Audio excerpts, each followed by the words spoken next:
இறைவா, நீயே அனைத்தும். அன்புடன் அகத்திய மாமுனிவர் வாக்கு. நவராத்திரி வழிபாட்டு ரகசியங்கள். கிரகங்களின் முன்னோர்களின் தாக்கங்களில் இருந்து உங்களை காத்துக்கொள்வது எப்படி? சித்தன் அருள் 1668 காசி மீர்காட் கங்கை கரை. ஆகஸ்ட் 5 2024 அன்று குருநாதர் அகத்திய பெருமான் உரைத்த பொதுவாக்கு. வாக்குரைத்த ஸ்தலம் காக்கும் சிவன் காசி மீர்காட் கங்கை கரை. ஆதி முதல்வனை மனதில் எண்ணி செப்புகின்றேன் அகத்தியன். அப்பனே, எம்முடைய ஆசிகள் அனைவருக்குமே உண்டு என்பேன் அப்பனே. அடுத்தடுத்து வரும் நவராத்திரி என்றெல்லாம் அப்பனே யாருக்காவது தெரியுமா? என்றால் அப்பனே பின் யாருக்கும் தெரியாதப்பா. ஆனால் அப்பனே ஏதோ கொண்டாடுகின்றோம் என்றெல்லாம் அப்பனே கொண்டாடிக் கொண்டிருக்கின்றார்கள் அப்பனே. நவராத்திரியில் ஒவ்வொரு நாளுக்கும் கூட முதலில் நல்விதமாக சூரியனுக்கும் பின் சந்திரனுக்கும் பின் குருவினுக்கும், ராகுவானவனுக்கும் புதன் ஆனவனுக்கும் சுக்கிரனுக்கும் கேதுவானவனுக்கும் பின் சனியவனுக்கும் செவ்வாய்க்கும் இன்னும் மறைமுகமான கிரகங்கள் கூட அப்பனே. அப்பனே, கிரகங்கள் 9 என்றுதான் நினைத்துக் கொண்டிருக்கின்றீர்கள் அனைவருமே கூட. இன்னும் 2 கூட ராகு கேது கண்ணுக்குத் தெரியாது என்று. இன்னும் 2 கிரகங்கள் பிற்பகுதி யான் உரைக்கின்றேன் அப்பனே. இதனால் அப்பனே அவ்வவ் கிரகத்திற்கு சனீஸ்வரனுக்கு இன்னும் சூரியனுக்கு தானியங்கள் எல்லாம் இருக்கின்றதப்பா. இவையெல்லாம் பின் புரட்டாதி அதாவது அமாவாசை முன்னே. இதனால் இல்லத்திலே பின் கடல் அங்கிருந்து உப்பை எடுத்துக்கொண்டு இல்லத்தில் வைத்து பின் சூரியனுக்கு என்ன தானியங்கள் என்று அப்பனே ஒவ்வொரு நாளும் இட வேண்டும். மற்றொரு நாள் சந்திரனுக்கு இவ்வாறாக அப்பனே பின் நல்விதமாக நவகிரகங்களுக்கு தானியங்கள். நெல், கோதுமை, துவரை, எள், உளுந்து, பச்சைப்பயிறு, கொண்டைக் கடலை, மொச்சைப் பயிறு, கொள்ளு போன்ற 9 வகை தானியங்களைத்தான் தானியங்கள் என்பர். இவையே நவம்பர் கிரகங்களுக்கு உரிய தானியங்கள் ஆகும். குருநாதர் நவராத்திரியில் நவகிரகங்களுக்கும் உரித்தான தானியங்கள் மற்றும் அதனுடன் உப்பு வைத்து வழிபாடு செய்ய வேண்டும் என்று கூறியிருக்கின்றார். கோதுமை சூரிய பகவானின் தானியம். நெல் சந்திர பகவானின் தானியம். துவரை செவ்வாய் பகவானின் தானியம். பச்சைப்பயிறு புதன் பகவானின் தானியம். கொண்டைக்கடலை குரு பகவானின் தானியம். மொச்சை சுக்கிர பகவானின் தானியம். கருப்பு எள் சனி பகவானின் தானியம். உளுந்து ராகு பகவானின் தானியம்.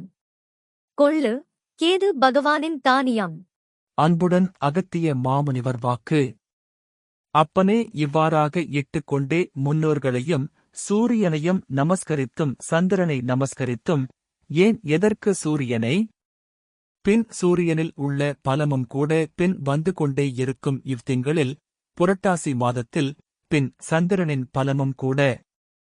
இதனால் இவையெல்லாம் புரட்டாசி அமாவாசையில் நல்விதமாக இவையெல்லாம் எடுத்துக்கொண்டு புண்ணிய நதிகளிலும் கூட கடலிலும் கூட இவையெல்லாம் இடும்பொழுது நல்விதமாக முன்னோர்களை நினைத்து அப்பனே சில வகையிலும் கூட. இதனால் அப்பனே உப்பு சாதாரணம் இல்லை என்பேன் அப்பனே. அனைத்து கிரகங்களையும் கூட அப்பனே ஏற்கும் தன்மை என்பேன். இவ்வாறாக இருந்து பின் பரிசுத்தமாக இதனால் ஆன்மாக்கள் அனைத்து கிரகங்களுக்கும் செல்லும் அப்பா. பின் யாருக்கும் இந்த ரகசியம் தெரியாதப்பா. இதனால்தான் அங்கொன்று சொல்கின்றான் இங்கு ஒன்று சொல்கின்றான் அகத்தியன் என்றெல்லாம் நீங்கள் யோசிப்பீர்கள் என்பேன் அப்பனே. அனைத்தையும் ஒன்றாக இணைக்கும் பொழுதுதான் உங்களுக்கு தெரியும் அப்பா பல ரகசியங்கள். அதனால் அப்பனே சாதாரணமில்லை. புதிய புதிய கண்டுபிடிப்புகள். இதனால் பின் இவ்வாறு முன்னோர்கள் ஆன்மா பரிசுத்தம் அடையும் பொழுதுதான் நவராத்திரி. இதனால் நிச்சயம் அதாவது தேவிகளுக்கு ஒவ்வொரு நாளும் நவராத்திரியில் நவம்பர் தேவிகள் என்னென்ன செய்ய வேண்டும் என்பவை எல்லாம் அப்பனே அழகாக செப்பி உள்ளேன் என்பேன் அப்பனே. வணக்கம் அடியவர்களே. சித்தன் அருள் 1461, 1190, 1225, 1461, குருநாதர் நவராத்திரி தினங்களில் என்ன செய்ய வேண்டும் என்பதை இந்த வாக்குகளில் கூறியுள்ளார். அனைவரும் படித்து உணர்ந்து கொள்ளவும் கூகுள் வலைத்தளத்தில் சித்தன் அருள் இந்த எண்களை டைப்பிங் செய்து பார்த்தால் அந்த வாக்குகள் வரும், படித்து தெரிந்து கொள்ளுங்கள். அகத்திய மாமுனிவர் அருளால் இவை அனைத்தையும் இந்த யூடியூப் தளத்தில் நவராத்திரி என்று தேடினால் அனைத்து வாக்குகளையும் எளிமைப்படுத்தி வெளியிட்டுள்ளோம். அந்த பதிவுகளையும் படித்து தெரிந்து கொள்ளுங்கள். அன்புடன் அகத்திய மாமுனிவர் வாக்கு. இவை எல்லாம் பின் நல்விதமாகவே பூசைகள் அனைத்திற்கும், இரும்பு சார்ந்த புத்தகங்கள் சார்ந்த அனைத்திற்கும் கூட. சரஸ்வதி பூஜையில் புத்தகங்கள், ஆயுத பூஜை, துர்கா பூஜை அன்று இரும்பு சாதனங்கள். மேலிருந்து ஒரு வரியானது, கோடானது, பின் மின்சாரத்தின் உள்ளே அப்பனே சிறு கம்பிகள், சிறு கம்பிகள் வழியாக மின்சாரம் பாய்வதைப் போல மேலிருந்து கண்ணுக்குத் தெரியாத ஒரு கதிர்வீச்சு கோடுகள் விழுந்து கொண்டுதான் இருக்கின்றது. அதேபோலத்தான் பின் அனைத்திற்கும் கூட மேலிருந்து வீழ்ந்து கொண்டே இருக்கின்றது என்பேன் அப்பனே.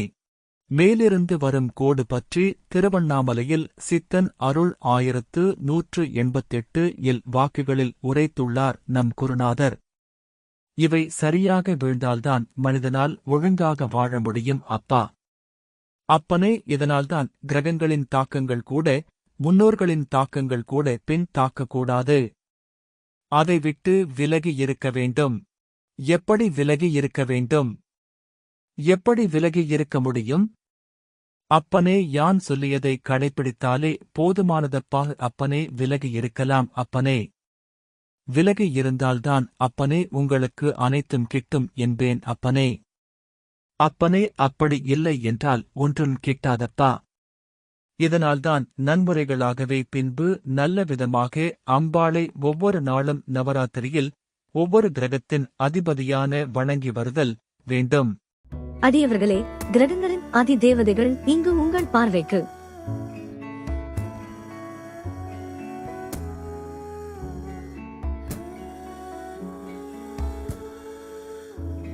ஏன் எதற்கு என்று கூட சிறப்பு சூரியனின் அப்பனை பின் மனைவிகள்.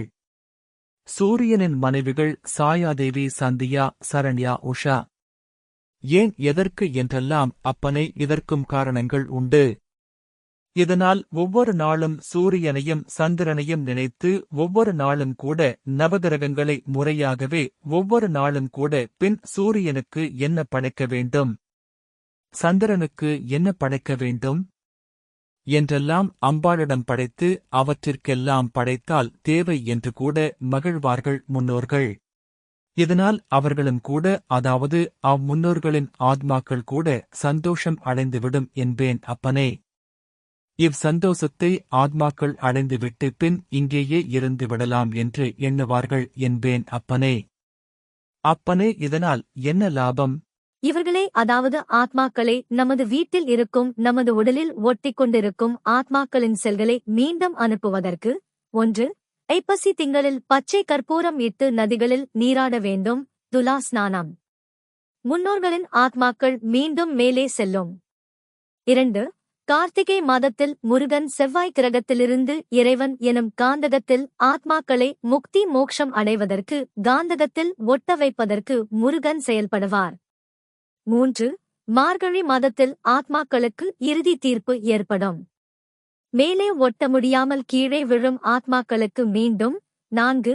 தை மாதத்தில் வரும் அமாவாசை அன்று பித்ரு தர்ப்பணம் செய்து மீண்டும் மேலே அனுப்புவதற்கு கடைபிடிக்க வேண்டும் என்று ஏற்கனவே பல வாக்குகளில் குருநாதர் கூறியிருக்கின்றார்.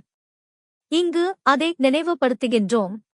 இதனால்தான் தற்பொழுது நிலைமைகள் எல்லாம் பட்டாசு என்கின்றார்களே, அவைதான் வெடிப்பார்கள் என்பேன் அப்பனே.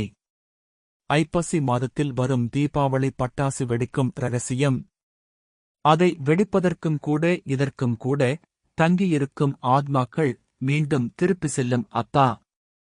அப்பனே, அறியாமல் வணங்கி விடாதீர்கள் என்பேன் அப்பனே. புரியாமலும் வணங்கி விடாதீர்கள் என்பேன் அப்பனே. மாதா மாதம் கடலில் நீராட வேண்டும். ஏன் எதற்கு என்றெல்லாம் சொல்கின்றேன். ஆனாலும் அதற்கும் புண்ணியங்கள் வேண்டும். உங்களிடத்தில் புண்ணியங்கள் அதிகமாக இருந்தால் தானாகவே நீங்களே ஓடோடி விடுவீர்கள். புண்ணியங்கள் இல்லாமல் இருந்தால் நிச்சயம் உங்களால் முடியாத அப்பா. அப்பனே. பின் யாரோ சொல்கின்றார்கள், ஏன் எதற்கு நாம் தன் செய்ய வேண்டும் என்றெல்லாம். இப்படித்தான் என் பக்தர்களும் கூட சோம்பேறியாக இருந்து விடுகின்றார்கள். உலகம் அழிந்து கொண்டிருக்கின்றது. அதை எப்படி பின் காப்பாற்ற யாங்கள் யோசித்து அதனால்தான் பின் ஒவ்வொன்றாக சொல்லிக் கொண்டு வருவோம். சரியாகவே நல்முறையாகவே பயன்படுத்திக் கொள்ளுங்கள். பின் ஆசீர்வாதங்கள் ஆசீர்வாதங்கள் அப்பா. சொல்லிவிட்டேன் அப்பனே. இதை செய்திட்டு மீண்டும் வாக்குகள் செப்புவேன். நல்முறையாக அங்கங்கு வந்து என் பக்தர்களை பின் சீராட்டி நல்விதப்படுத்தி உயர்த்தி வைப்பேன் அப்பனே. நல்லாசிகள் நல்லாசிகள். ஓம் அன்னை ஸ்ரீ லோபாமுத்ரா உடனுரை தந்தை அகத்திய மாமுனிவர் திருவடிகளில் சமர்ப்பணம். சர்வம் சிவார்ப்பணம்.